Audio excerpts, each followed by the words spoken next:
Welcome to another episode of the Straight Up Chicago Investor Podcast. I'm Tom Shelfcross, licensed agent with Second City Real Estate.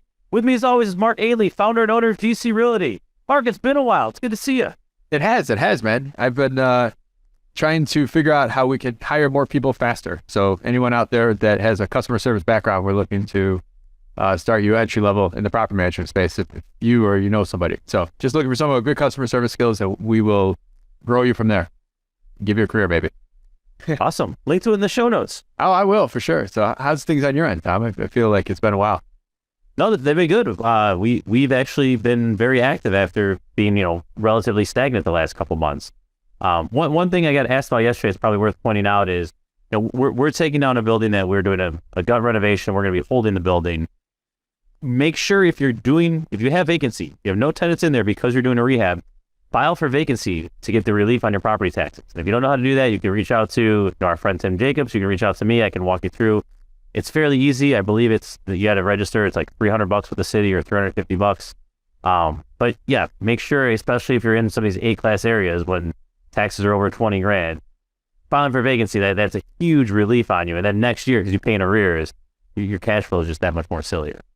When you are when you're contesting though, it just makes it's night and day of being able to get that vacancy. If you literally have a form filled out with the city declaring that it's vacant. So it's such hard proof that the person that's your taxes can use. So it's great way of. Oh yeah, there's no fight. It's almost a formality.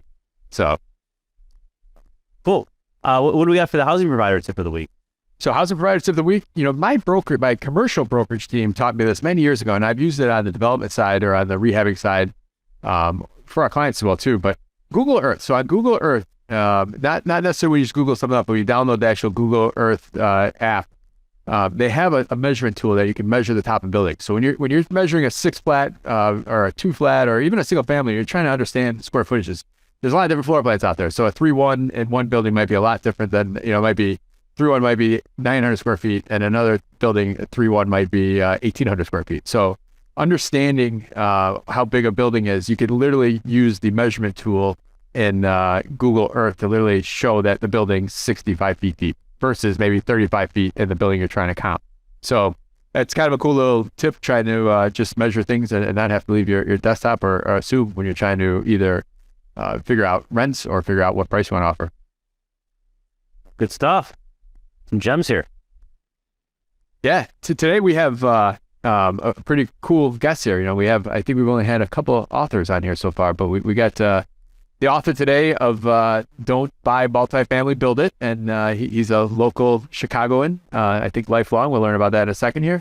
But he grew up in Chicago and he developed over 30 million in new construction and mixed use properties here in the Chicago market. So he started off in the 80s as a trader on the Chicago Merc. I feel like we get a lot of people coming off of the markets here that end up in real estate. So I don't know if it's the skill set or the energy or the I don't know. But started real estate in 87, putting together Luna partnership deals to do gut renovations of historical buildings up in Buena Park and Uptown, and then early 90s doing condo conversions of these same buildings. So built first new construction in the 1990s. Today he's going to walk us through. I read his book recently. We're going to offer it out to everyone here today. And we're going to kind of dissect some of his mindset around why, especially here in Chicago, why go rehab that 6-5, just go try building one. So without further ado, want to introduce Roger Lurie. How you doing, Roger? I'm doing great. Great to meet you guys. Yeah, thanks for coming on here. Thanks for, I got your book and I read it and reached out, and you're so receptive and you're willing to come on here. So we appreciate how collaborative you've been with us. But before we start off, just kind of dive in, give us a little background, I kind of read off some of your bio, but kind of maybe give us some, what I didn't say there. Yeah, you hit some of the high points. I used to be in securities and I was down at the Merc, and I started out putting together tax credit deals in the late 1980s, which was a great deal. You get tax credits for renovating these historic buildings, and there were a ton of them up on the north side, but then as those were being done, then we started converting those to condos. So I did a lot of condo conversions, and I was marketing these for other people, and I just I didn't like the work that other people were doing, so I started building myself, and I started building new properties in the 90s. So Roger, taking one step back though, how do you just go in and say, you know what, we're gonna do this renovation, right? That's not just a small feat. Like, you make it sound so easy there, but for the person listening at home who hasn't bought a property yet, like, how did you just jump in and say, you know what, yeah, we're gonna do this? You know, first of all, I did not do it alone. Okay. And I don't think that's a good idea for most people. Especially today, things are much more complicated than they used to be. And you need a team of people. And even then, when I got started, I really didn't know anything about this. We had a guy, our construction guy, who was doing it. And, you know, we had a little team of people that, you know, to get the thing done. And, you know, I mean, we did several buildings. We did a bunch of buildings. So we needed a team of people. And I think that's, you know, and I'm as guilty of this as anybody. I try to do too much myself. And, you know, you've got people who know how to do things. You're far better off to use them. And further the cause, you go a lot faster and you can do more and earn more money. The who, not how. That's who, not how, exactly. Yep. Yeah, who, not how, or is it? It's better to own a piece of the Indian Ocean as opposed to, I don't know, a small pond. Isn't that one of the sayings? Yep. Yeah, I mean, you could spend so long learning how to do this. Like, you know, Mark, you're a property manager, right? And everybody thinks they can manage their own property, right? And but it's a lot of work, and you got to learn how. And before you get good at it, it's going to take you years. So you could do a lot more if you're not spending time doing that and you hire a property manager. So it's just one example. Yep. All right. So you make the shift and you say, you know what, we're going to specialize in building from the ground up, right? Talk to us about that mind shift, because this is something on a personal level, we really found a niche on the other side, doing these complicated rehabs, and we haven't, you know, we're not super competitive on new construction. So I'm personally curious to hear, you know, why the jump, and then how did this become the niche? Like, how did it become like, you know, yep, this is it. Let's run it back. Yeah, go even deeper of like timeline. Like, that wasn't like let's do this tomorrow. That was like, I'm getting tired of doing this tax credit thing. Like, kind of that transition, that period of time too. Go pretty deep on that. Yeah, I mean, I'm just thinking back now as you're asking me a question. So, you know, the tax credit deals expired, and we're only there for so long, right? And, you know, we already were redoing and rehabbing these buildings that had bridge stone facades or brick and stone buildings. And these buildings up Uptown and 𝗏𝗏 Park, they had big floor plates. So you didn't have to tear the whole back and put a whole pad onto it. You could do it within the existing floor plates. Okay? And so they were just perfect candidates for condo conversion because they were big units, big 2-bedroom, 2-bath, or bigger units. And those were in big demand at that time. And so kind of moved into that more naturally. And then really, those buildings started to run out. You know, there were only so many of them. So then people started doing new construction in other neighborhoods. And I was actually the first one to do new construction north. And it was a vacant lot, and I bought it from the city park district, actually, and sold it. They had like a sealed bid and one bid, and away we went, you know. So I got an architect, and I had a guy that I grew up with was my construction partner on the first deal. But then I did all the construction, general contracting on everything after that myself. All right, so we're a little wet behind the ears here. What are some mistakes? What are some mistakes that Roger made then that he would not be making today? I've made so many mistakes. We don't have a long enough show for that. But, you know, again, I would say just what I was talking about before, trying to do too many things myself. You know, I was very vertically integrated, and I think, especially in today's market, you need to have a team of people where everybody knows what they're doing and they're all going in the same direction. So that's number one. Number two, the mistake that I made in the 2000s was trying to do things with my own money. So I've learned a lot of expensive lessons with my own money so that as I go forward, my investors get the benefit of that, you know, because I don't have to learn those lessons with their money. I did it with my own. It was very painful. You going through '08 and all that stuff it was a painful time, right? And I don't know if you guys know, I was on the board of the Ravenswood Bank at that. I was a director at the board with a real estate committee, and as a developer, so we were real estate lenders. So I got to see everybody's deals and how they fared through that '08, '09 period, and we had so many workouts we were doing. And ultimately, the bank ended up being one of the community banks that was taken over here. There were so many that we lost here in Chicago. Nowadays, people use a lot more hard money lenders and things like that. But back then, it was community banks that were doing all this lending. So I'm happy you brought that up, because I think a lot of our listeners, they didn't go through '08, '09, they didn't go through a downturn, and Well, the old ones.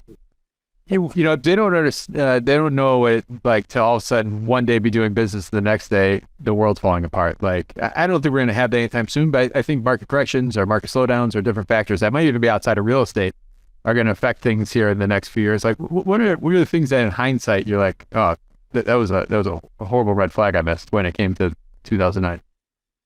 The markets are always changing. And when you start a deal, you don't know what's going to happen in the future. None of us knows what's going to happen in the future. There's all kinds of people on the internet will tell you they know what's going to happen and, oh, this is going to happen, that's going to happen. But hey, if they got a crystal ball, God bless them.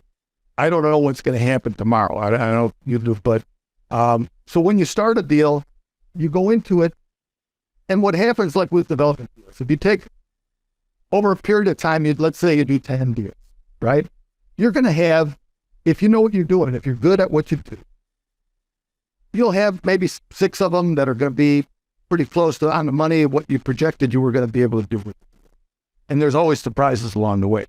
And then you're going to have a couple of those that are going to be home runs because the market moved in your favor once you got into it. I'm sure you guys know what I'm talking about there. You buy something and immediately the market moves in your favor. Yay, you made a lot of money, right? Well, likewise, there are going to be 1 or 2 of those where you're going to get into it and the market is going to move against it and you're going to get out, you're going to take a hit on it. But over the course of those 10 deals, you're building a lot of wealth. But you got to be able to weather the storm when you have a rough one, which means you got to be well enough capitalized. And this is what banks look at when they lend you money, and it's what you should be looking at when they structure your deal, is to make sure that your capital stack is set up so that you're in a stable position. You're going to be able to ride out something, right? Yeah, absolutely. So we get a little bloodied in the '08, '09. We come out of that. Was there any thoughts of pivoting, or was that, hey, I'm going to keep doing ground up here? Like, just talk a little about the mindset after going through I love building things, and I love designing and building things. I used to have several architects that worked for me, and it's just what I like to do. And I've done some incredible rehabs. I've done things in the Gold Coast with 9,000 square foot houses where we, restored the facade and everything else was new, from putting all new trusses and floors in to digging out everything. And, so I've done some incredible rehabs, and they take a long time, man. And if you're geared up for it, it's great.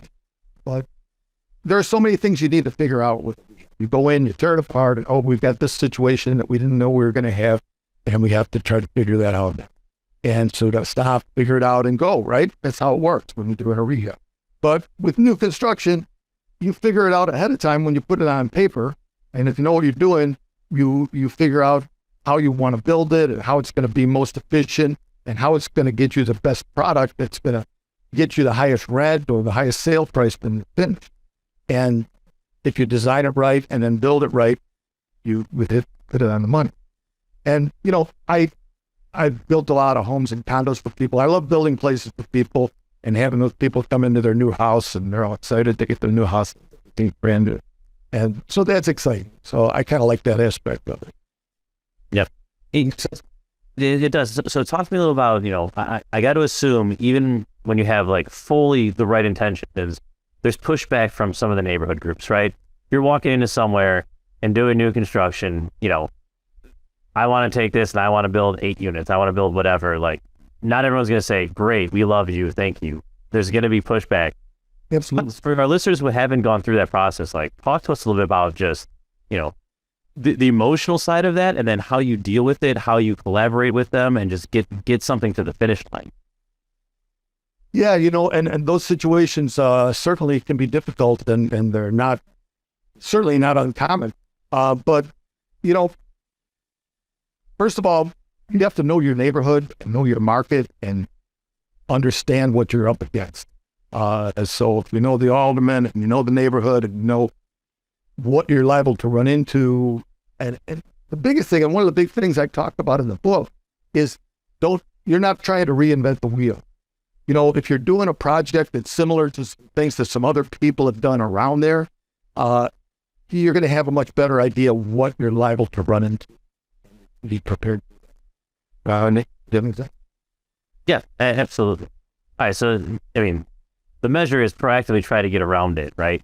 But when you get in there and you're having some of those difficult conversations, what are some of the things what are some tips you would have for someone like, hey, this is how we actually get to a point where we're not, yelling at each other from across the table?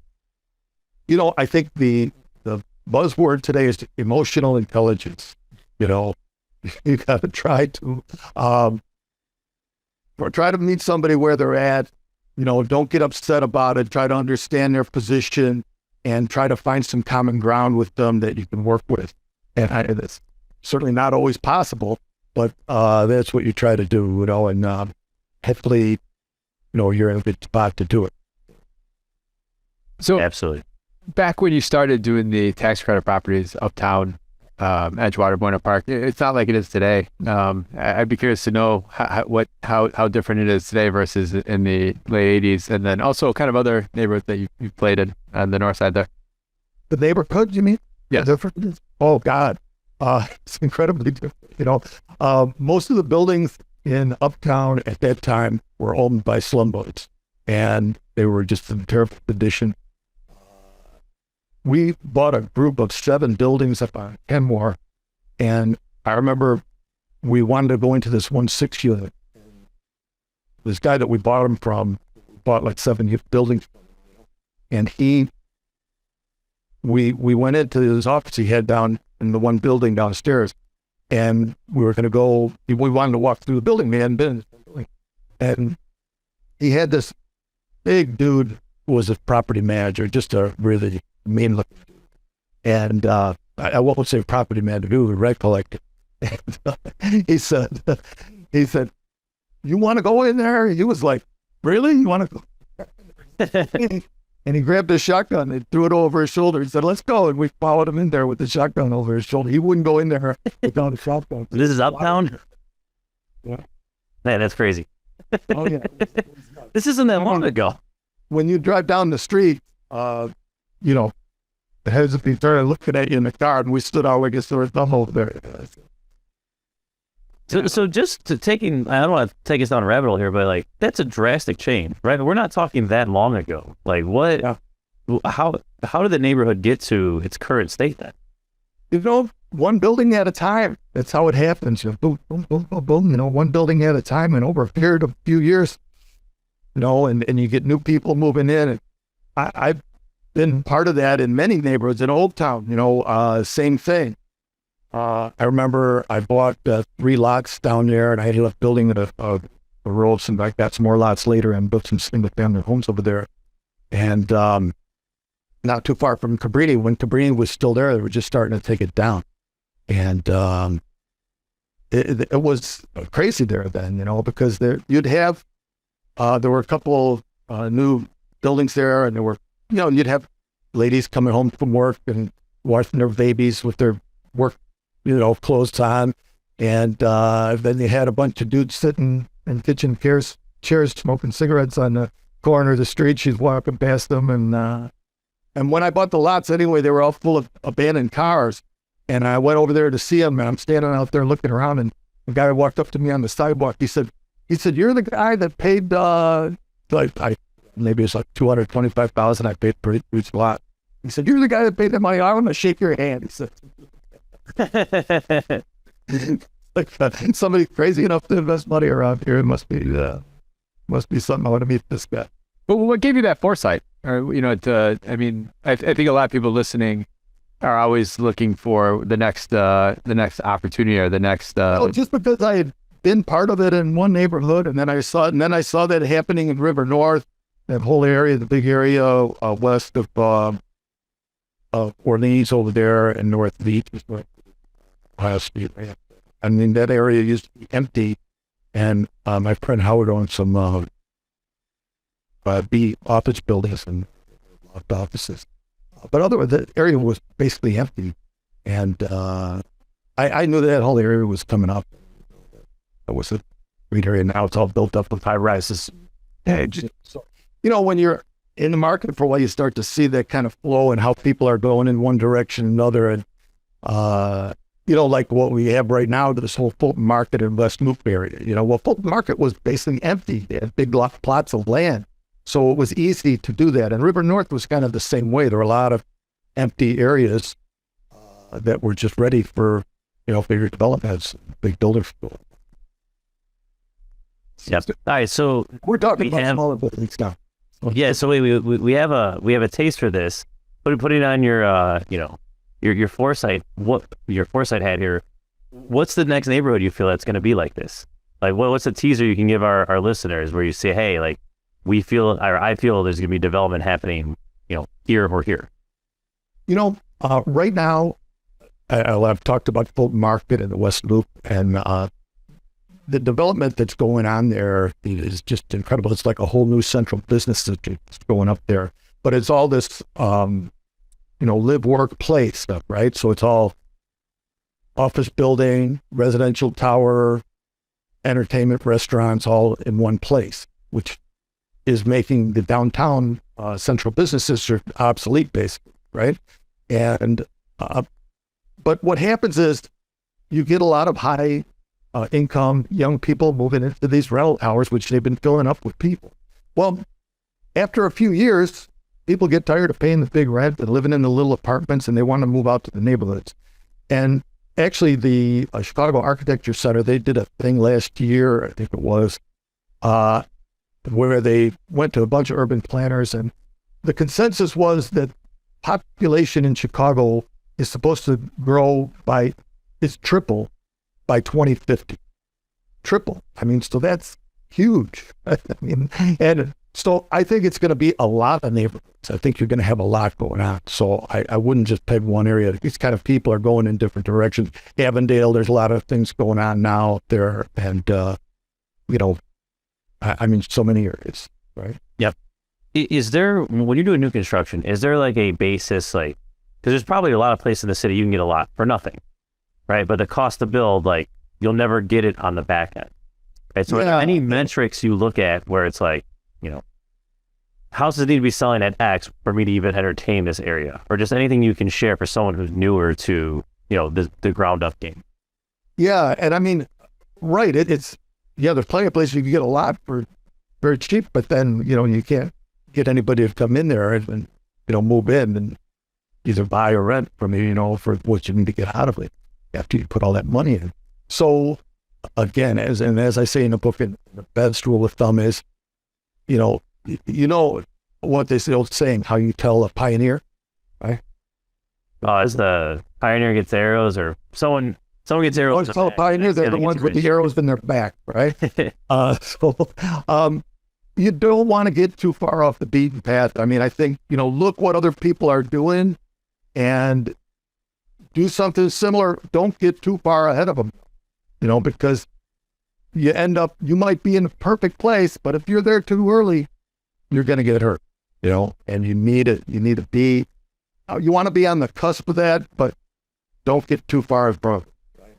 Yeah, we talked about it in the show before. A lot of people explored into Bronzeville a few years too early before the crash, and they got burned on some of that stuff. But here they are 10 years later, and the lots are going for what we were picking up buildings for before. Right. If you're still there, right? Or yeah. If they got taken out, then they're not around to reap the benefit. Mm-hmm. Yeah. You know, it's funny. You have to be like that perfect middle. Like if you're buying stuff in the area that's already like there, like you're paying too much, you're not getting as good deal of use of your money. If you go too far, you get the arrow in your back. It's like you got to find that just right section in the middle. Yeah, that's very true. That's very true. Yeah. Because you've been doing this for a while, what have you seen change working with the city, right? I got to assume new construction is pretty straightforward, right? It's more straightforward than doing a renovation. Has the city become easier to work with? Has it become more difficult? Is it roughly the same as it was when you started? Go on about that too, for sure.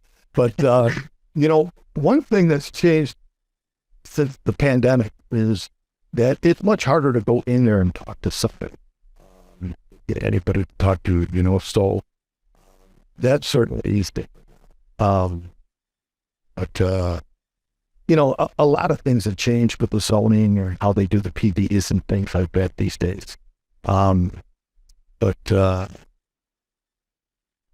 I mean, I think the biggest thing is that it's hard to get anybody to talk to you down there. Used to be, if you had a problem, you could go talk to somebody and hopefully you'd get somebody to help you figure it out. But it's more difficult now to do that.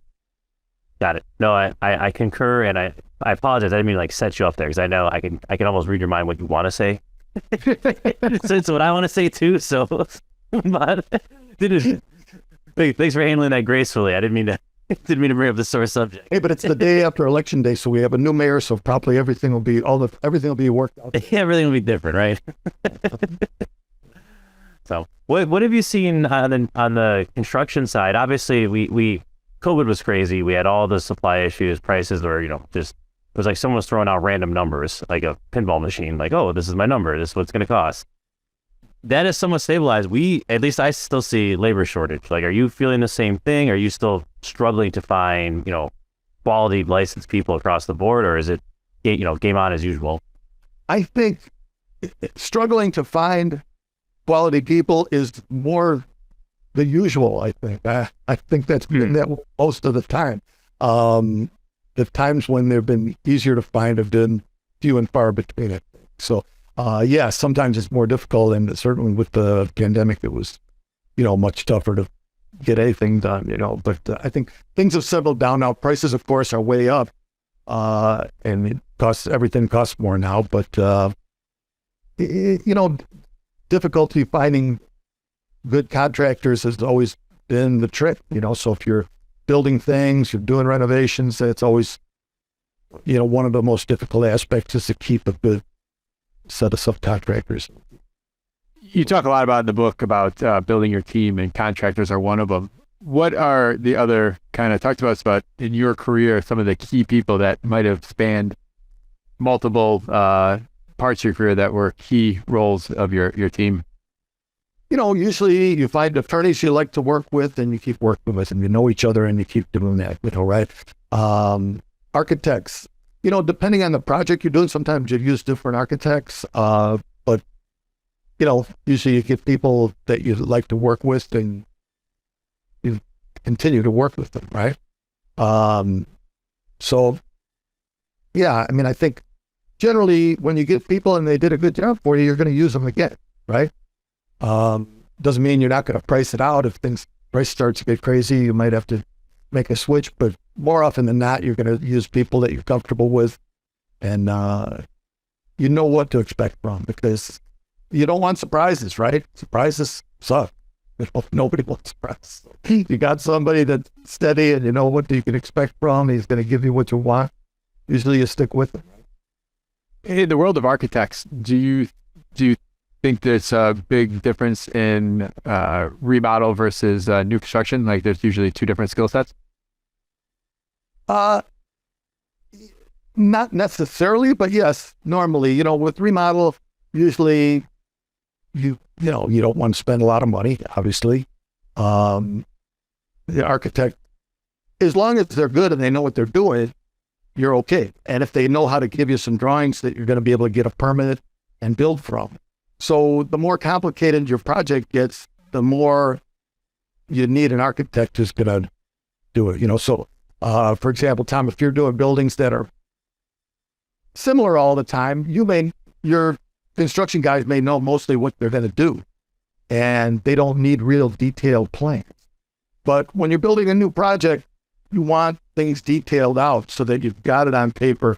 This is the way we're going to build this thing. You don't want people figuring it out in the field, right? Yeah, no, absolutely. On the legal side of things, I'm bringing up, because you brought up attorney, for new construction, is there a lot of legal, for us in the remodel world, it's like, all right, you need a guy to close, you need a guy that might, if you get in trouble with the contractor, you need a guy to sell. Like, talk to me, how much is the attorney interacting, whether it be zoning or getting approval or so forth? Like, talk to how different it is with that. Well, if you need to do zoning, you got to get a zoning attorney. So that's going to be a different attorney, right? Okay. If assuming you don't need that, if you're just building a house or even apartments, it's relatively straightforward. You're going to have a closing with your lender where you're going to want your lawyer to go through your loan documents for you and talk to you about that and make sure you understand what you're signing your name on, right? That's what's a good thing attorneys do. But the when you get into doing a condominium or a more complicated project like that, now you need an attorney who understands how to write a condo deck and how to set up a condo association. Set up a lot of condo associations, and they can get complicated sometimes. I did back. Oh, how long ago was it? I don't remember when. I did I think the first parking lot condo here in Chicago. The people at Chicago Title told me they didn't think they had ever done one before. There'd been one or two in New York at the time. This is probably in the late 90s, I think. Yeah. And I did a condo that was just parking spaces, 15 parking spaces, and sold them as condo. Parking, it was a condo. And they had never done one of those that was not attached to a building, was just standalone condo association. It was different. So that was me watching this about this thing. You mentioned Chicago Title. One thing that I found when I started doing these bigger rehabs is also the relationship with the title company, getting my draws. That is something that's been, when you're doing like a 100K rehab, no big deal. When you're doing these bigger ones and you have a couple of them going at a time, like the ability to access your capital has all of a sudden become very, very important. It can get complicated, and you become very close with your title officers there. They know you at first day basis. You're hanging out with them quite a bit, and you're talking to them all the time, and things going back and forth. So you got to have a good relationship with your title company for sure. Yeah. No, I used to bring them flowers, bring them food, whatever it took to. Always helps to give them a little present here and there. Let them know you care about them, and hopefully they take better care of you. I always explain it to my partners, like, listen, when I come around that corner of Chicago Title, I need them to feel good that they're seeing me and happy, and not like, oh shit, here's that guy again. So like that you gotta instill that feeling in them to help you get what you need. Absolutely, because sometimes you need them to do you a favor, and they're like, Yeah. I mean, sometimes there's so much detail when you're submitting for those draws, like the ability for them to let you not really get away with something, but kind of slide or approve you everything, and you email a document the next day or something like that. Like those are huge. It seems like there's a lot of times when you need them to kind of go above and beyond for you, and you got to ask them for a favor. So it's good if you're in good graces with them to begin with. Yeah, for sure. Oh yeah. Rehabbing is a full-time job. A lot of people will explain it like that. I mean, Tom, I think you would agree with me on that. New construction is a different type of full-time job. We talked about the time commitment that you do in the new construction side of things versus just rehabbing a 6-flat versus building one. I think the time commitment probably overall is more, and I think, and that's one of the things I try to get across the book. I'm advocating that people should do construction for the reasons that I mentioned in there, that, again, building components don't last forever, right? We have some things, carpeting, you got to replace every 5 years, appliances every 5, 7, 10 years, you know, roof might be 15 years and things like that. You're replacing things that it's a constant thing when you own rental property. You're constantly, you know, updating the property. And new construction is great because it's brand new. You don't have to do any of that for quite a while, right? But what I suggest for people is, Tom, you said you built your own house, right? Is that right? As I suggest that people build their own house or build a multi-unit, like a 2 to 3, 4 flat, 2 to 4 unit that they're going to be owner occupied in. And that's a great way to start. And that's something that people can do when they have a regular job or business that they run or something like that. As long as they're people who can, again, count on people. If you're a micromanager and you have to be involved in every little detail, you know, maybe that's not for you, you know, but other than that, as long as you can get some people who know what they're doing and you can trust them to do their job, it's a lot of fun. You're going to get to pick things out, your finishes, go through it, and you're going to make a lot of money on it because, as I talk about, it's like when you do a renovation, you've got that value add that you do. Buy a building, you didn't value that. But new construction is 100% value add. You're building the whole thing brand new. So you're building equity. As soon as it's finished, that property is going to be worth quite a bit more than you put in to the cost.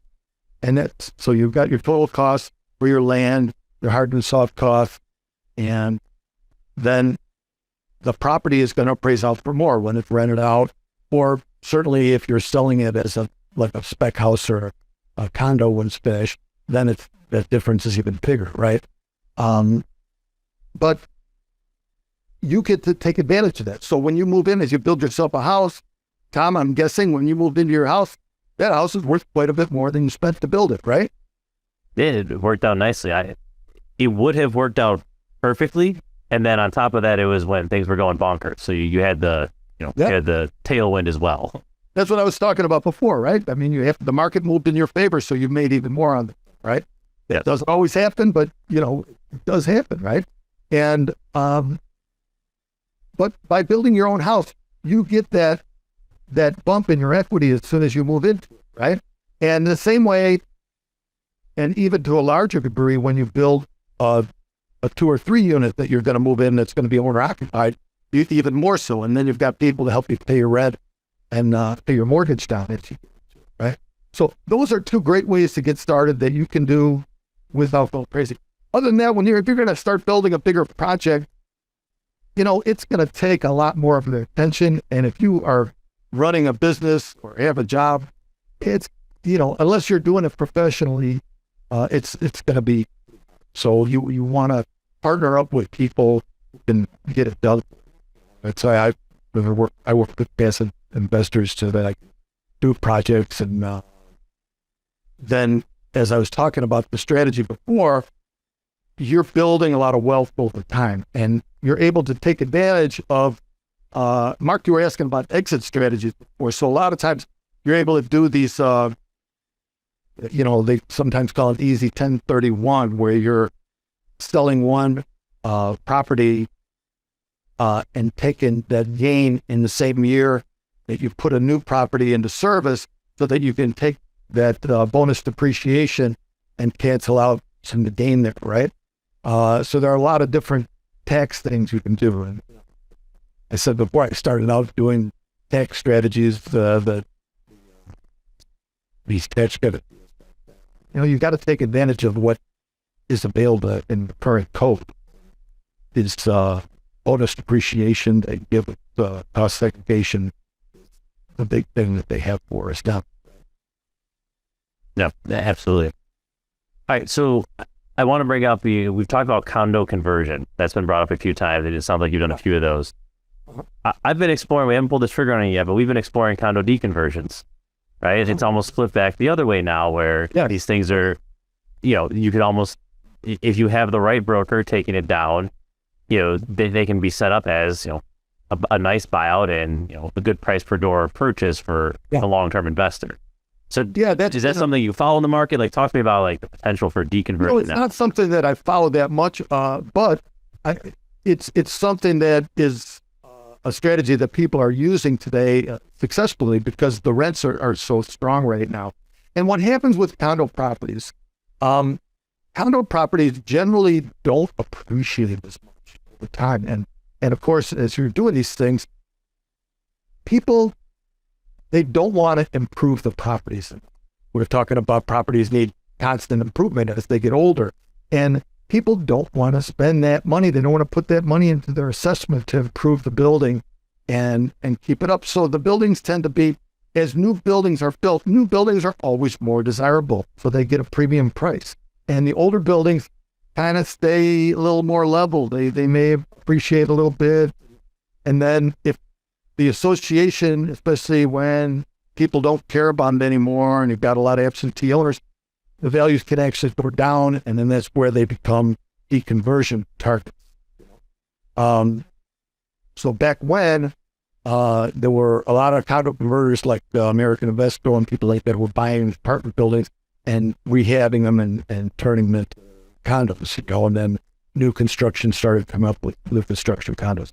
I love condos. They're a great way to go. And I think what I see in the market, I am expecting that we're going to see a big comeback in condos. Over the last few years, as all these rental towers have been built up, there's been a steady amount of condos going up, especially in some of the better areas and the higher priced condos.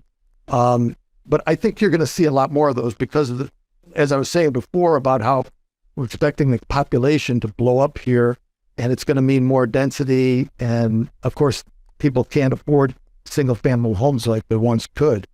And that's probably not going to get much easier here because of our land prices and lot sizes. It's just hard to do smaller homes and make it work.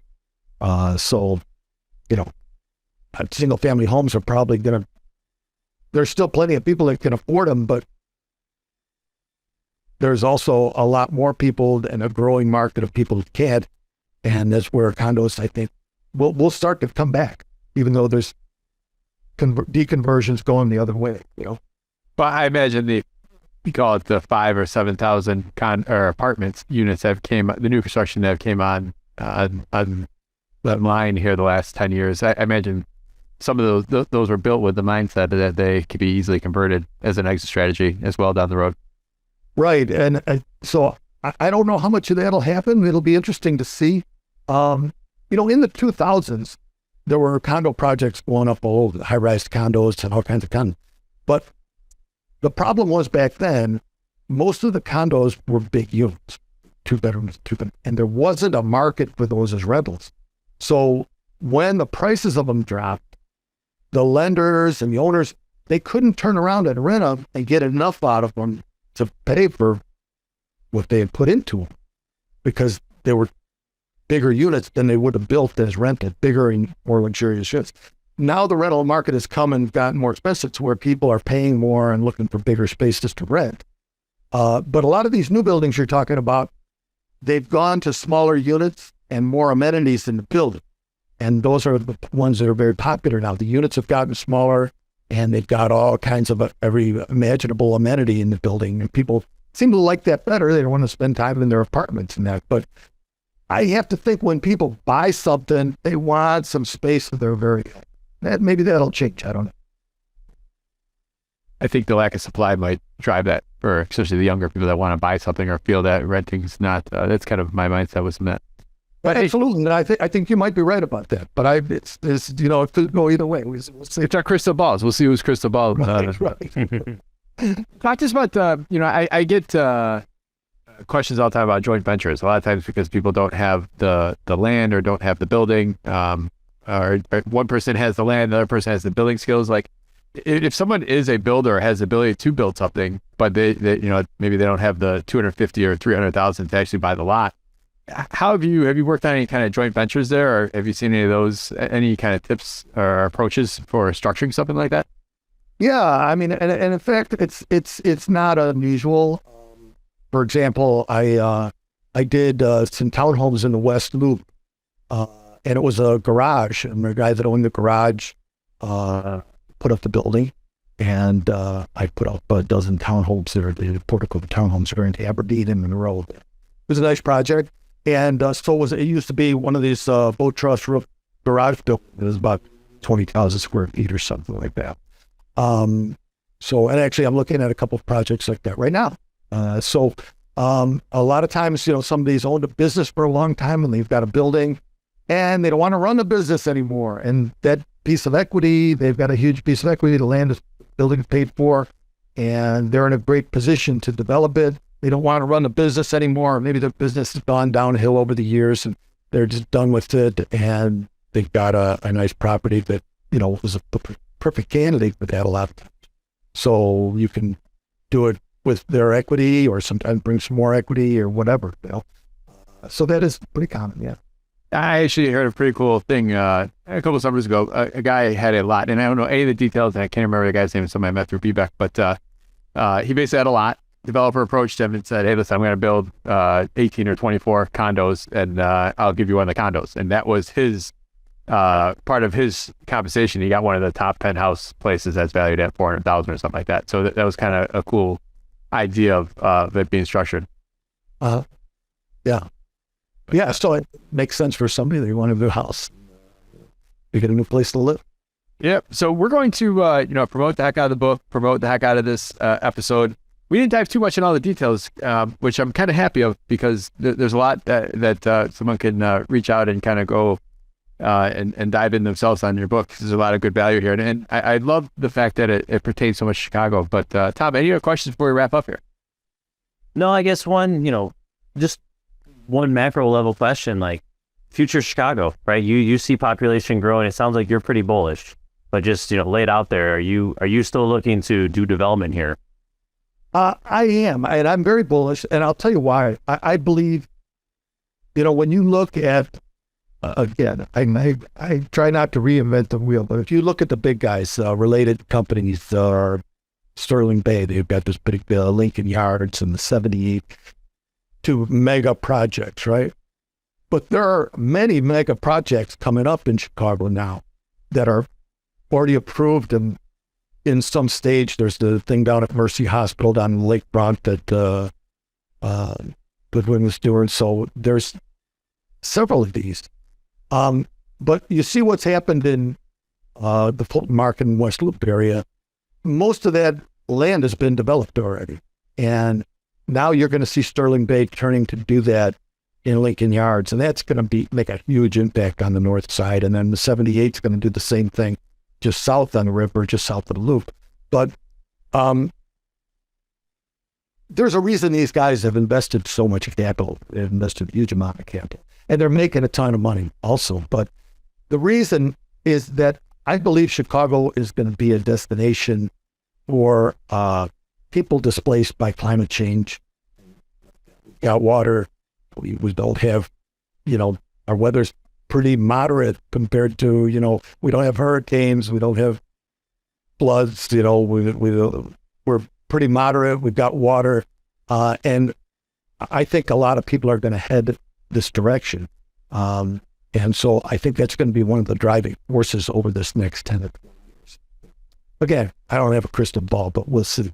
I do think that, some of the areas that have been under a huge amount of development, if you look at people going to these coastal areas, it doesn't make any sense. People are like lemmings. They bidding up all these beach houses so they can do Airbnbs and VRBOs, and the prices just keep going up and up and up and up.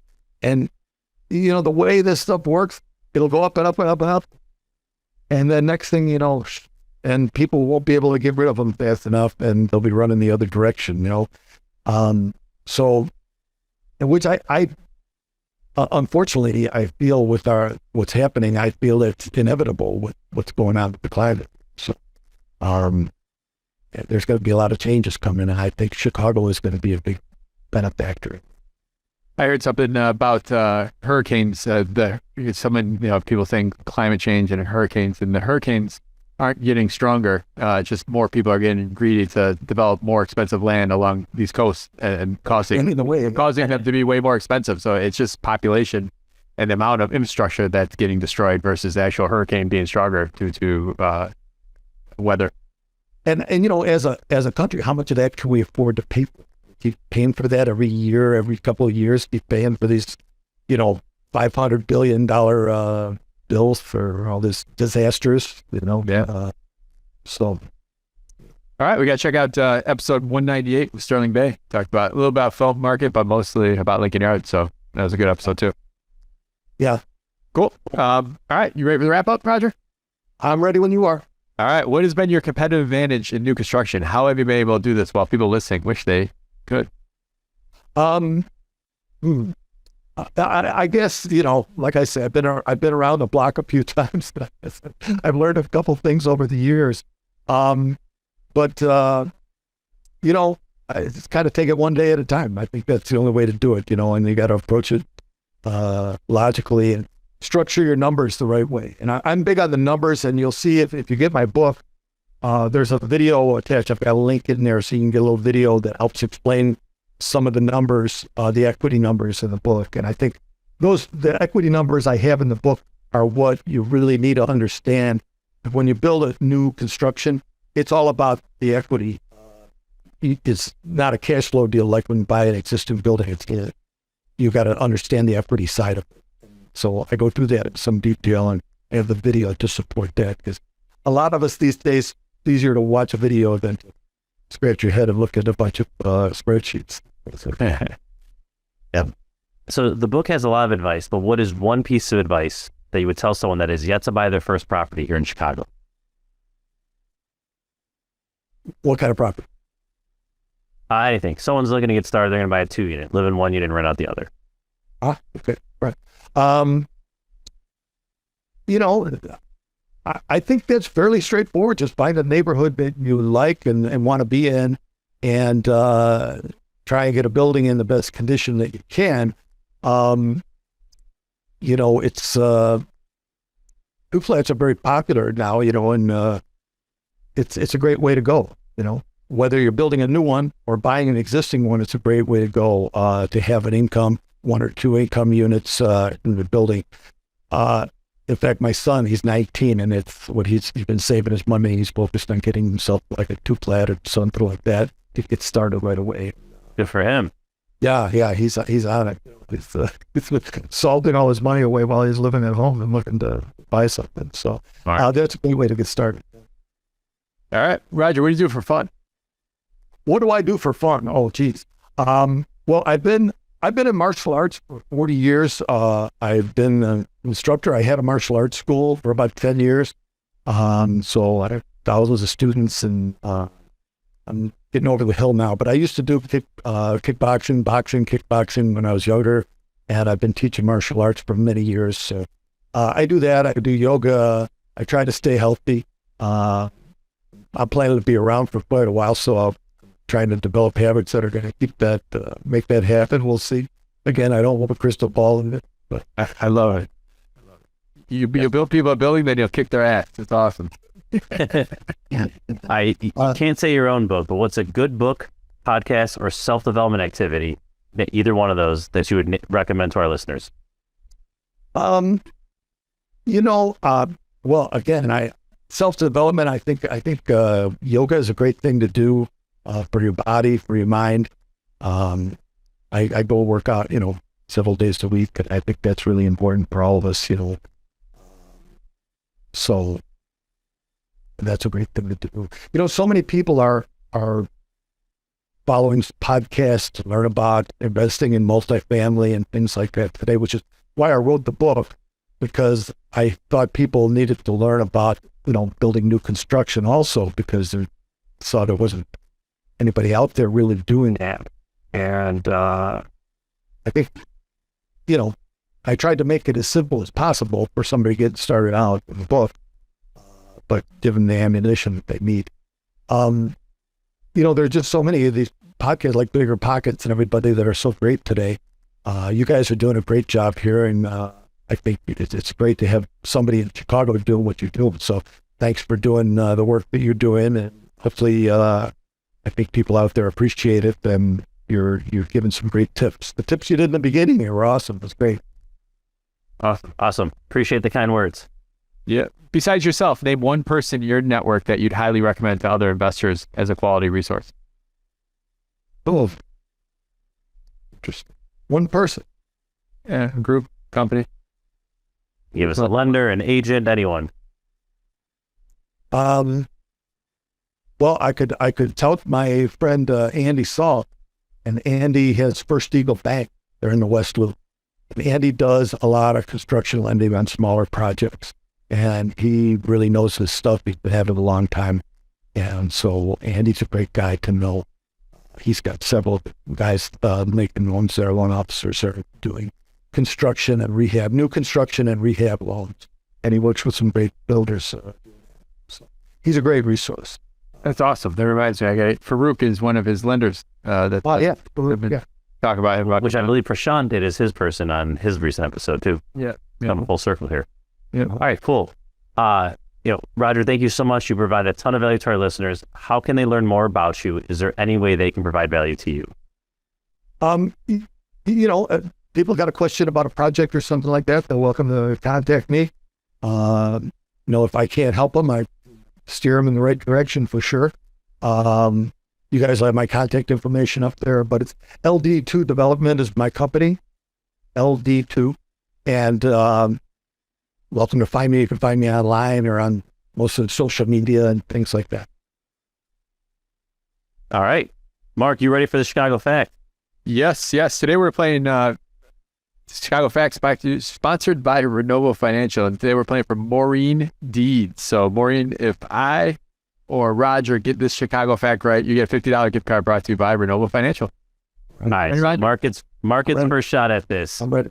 All right, so a little preamble here. So Roger, our guest today, he just doing our little research on him. He's an alumni from the Illinois Institute of Technology, and their alumni base consists of a bunch of great people. They have Nobel Prize winners, President of Lithuania, Robert Pritzker, John Kelmos from Kelmos Investments. It also had the presiding judge of the Chicago 7 conspiracy trial, and this conspiracy trial, Mark, was in regards to what? And I'll give you multiple choice. I don't know if you've seen the movie or if you know this one. You're smiling. So the Chicago 7 conspiracy trial was in regards to A, planned activity to shut down Midway's control system to cause mass airline havoc. B, bootlegging activities that led tied to the import of Canadian alcohol during Prohibition. C, protesters crossing state lines with intent to incite a riot during the 1968 Democratic National Convention. Or D, the assassination of Mayor Anton Cermak. I'm going to guess. I actually don't know. So there's a movie. I have to watch that. I'm going to go with the assassination. Sorry. Okay. Roger, what would you like to go with? Definitely see it. It is C. Way to bail us out here. Good job. It was the protesters crossing state lines with intent to incite a riot after the 68 Democratic National Convention. Oh, really? Okay. That was the whole big thing back then. I was around. So I was reading a book the other day, and I think, or listening to a podcast, and I think Resco went to IIT too. I think that's how he ended up here in Chicago doing his things. Just side note, I did a little research on IIT. Man, it's like one of the top 50 universities in the nation, right here, kind of under the nose. Well, and I mean, you always hear about MIT. It's just IIT is just like the Midwest version of MIT. It used to be very highly rated. I was a South Side guy. I grew up on the South Side, so it's in the South Side down there. But it was known for its architecture school actually. But I was not in architecture back then, so I didn't do that. But a lot of great architects have come out of it. Their campus is very architectural. All right, awesome. Well, Roger, thank you for coming on. Tom, thank you as always. I want to leave everyone with this. Usually I throw out some resources, but in Roger's book, he has the best time to plant a tree was 20 years ago. The second best time is today. So for all of you guys on the fence of getting moving or getting investing, today is the second best time you can do it versus not doing it 5 or 10 years ago. Thank you, Roger. Thank you, Tom. Listeners, we'll see you next week. Gentlemen, thanks all. Yeah, thank you.